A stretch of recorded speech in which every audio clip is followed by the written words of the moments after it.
Bilang bahagi ng capacity building ng mga Pro-10 personnel, mas naging capable and well-grounded ang mga participants ng VIP Security and Protection Course, enabling them to provide better service pagdating sa pagbibigay ng seguridad sa ating mga VIPs. Mga higala, once again, this is Trixie Baby.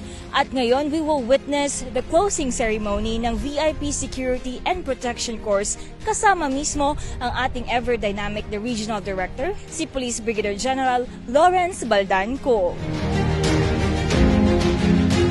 Sa makabuluhang araw na ito, nagkaroon ng awarding ceremony and ceremonial pinning for having satisfactorily completed the said course. Ipinabot naman ng ating Regional Director ang kanyang kagalakan sa pamamagitan ng isang mensahe.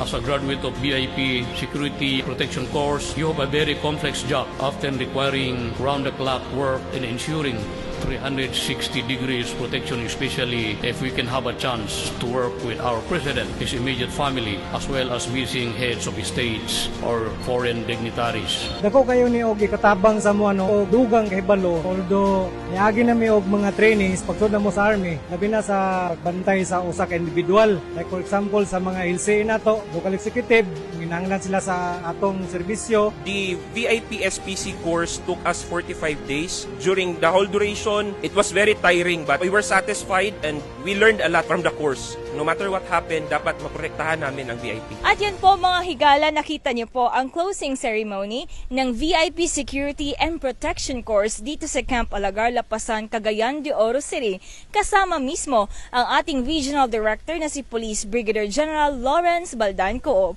Sa mga bago po sa ating channel, you can always subscribe and click the bell button for more updates. At you can also follow us on Facebook at PBGen Lawrence B. Coop. Once again, this is Trixie Baby, mga higala, at samahan niyo po kami ulit sa susunod naming mga episodes to be updated sa mga activities and programs ng ating higalang police kasama ang Team Pro-10.